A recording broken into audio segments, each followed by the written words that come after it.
Assalamualaikum warahmatullahi wabarakatuh. Nama diberi Nur Izzati binti Nazri daripada kelas Bahasa Melayu 2. Baiklah, untuk tugasan pentaksiran berterusan bagi subjek GAPD, iaitu projek untuk membina sebuah platform digital, sama ada laman sesawang seperti Google Site ataupun blogger. Untuk PIE, saya telah memilih untuk menggunakan blogger. Baiklah, sebagai permulaan video, sebelum kita pergi kepada cara-cara untuk menghasilkan laman sesawang, saya ingin menunjukkan hasil terakhir saya dalam menghasilkan projek ini sebagai orang kata semangatlah, dan menunjukkan bahawa penciptaan halaman secara maya ini boleh menjadi sangat kreatif dan cantik sekiranya kita pandai untuk mengaplikasikannya.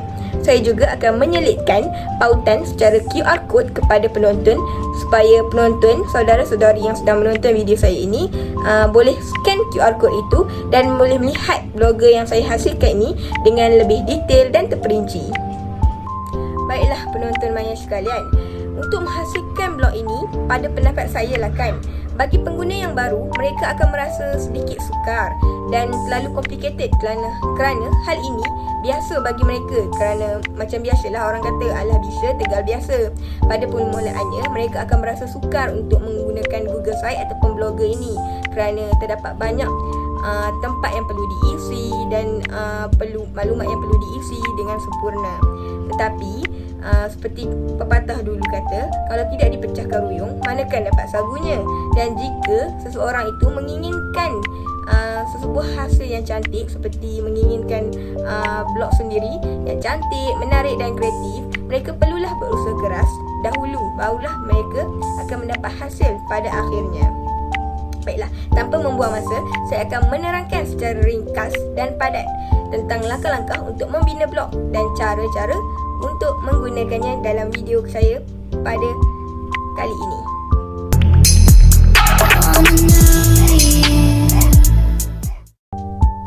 Langkah pertama ialah dengan scan QR code di atas ataupun dengan menaik pautan blogger.com. Kemudian login menggunakan akaun Google anda. Dalam paparan ini anda boleh memilih nama yang bersesuaian dengan blog yang hendak anda ciptakan.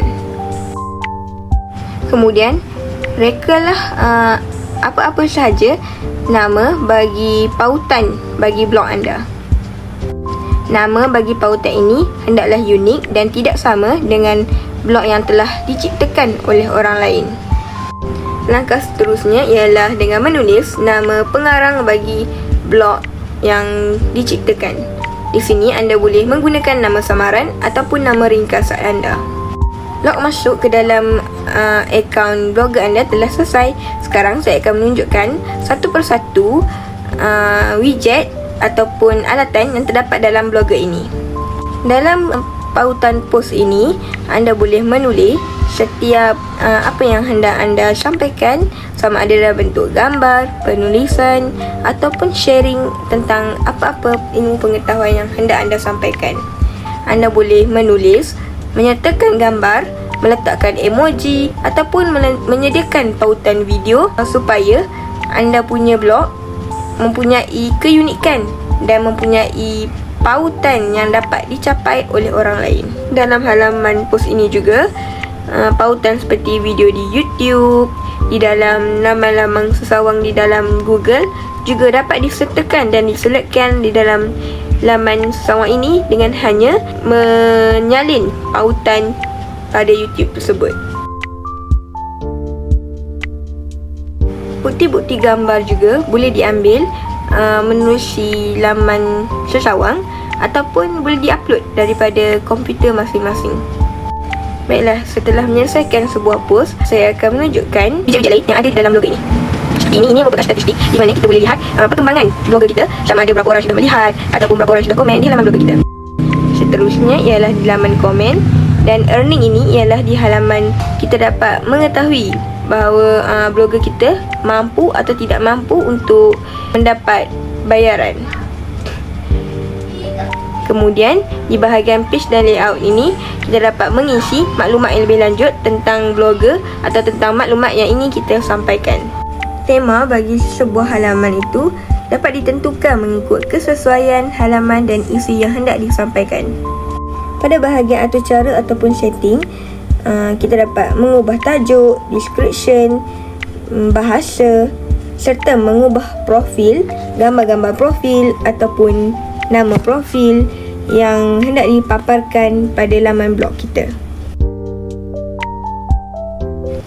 Dalam bahagian reading list ini pula merupakan bahagian-bahagian yang pernah dicari, carian yang pernah dicari oleh blogger itu sendiri semasa membuat rujukan. Jadi ini akan memudahkan blogger untuk mencari balik sejarah-sejarah carian di dalam reading list itu sahaja. Setelah berpuas hati dengan semua setting yang telah ditetapkan sebentar tadi, kita tiba di bahagian terakhir, iaitu untuk publish kita punya post.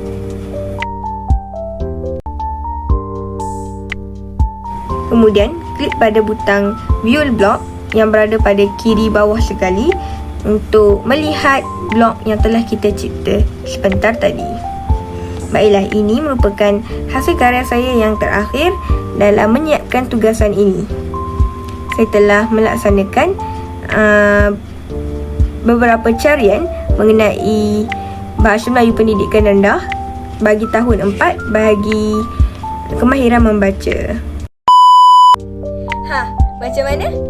Adakah anda semua masih tertarik ataupun sudah semakin tertarik dan tidak sabar untuk mencubanya?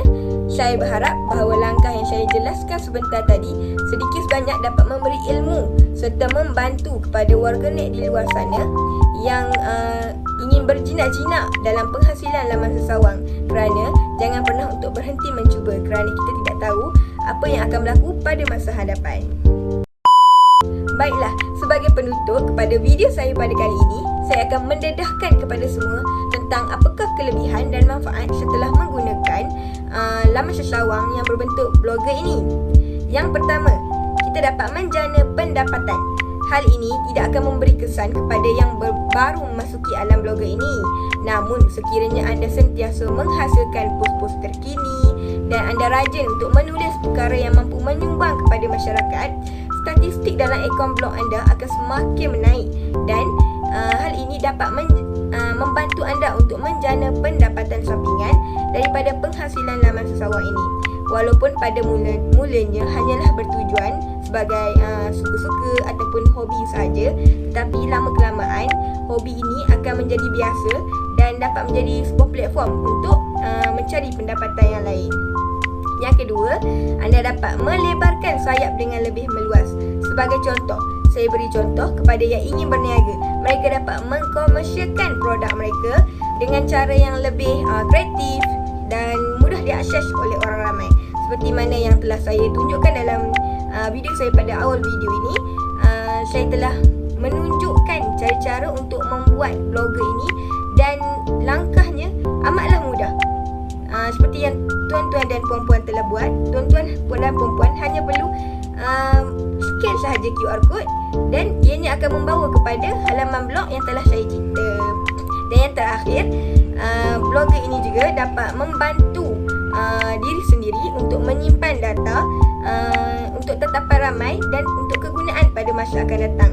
Sebagai contoh yang terdekat, saya sendiri sebagai seorang pelajar merasakan sekiranya saya menggunakan blog ini sebagai medium untuk saya menyusun maklumat serta meletakkan semua maklumat yang berkaitan dengan kursus saya akan dapat menyusun semua data itu dengan lebih sistematik. Dan bagi yang suka melancong atau menerokai kepelbagaian budaya atau makanan dan sebagainya, laman blog ini dapat berfungsi sebagai mini album lah orang kata, untuk menyimpan memori yang indah untuk dikongsi bersama.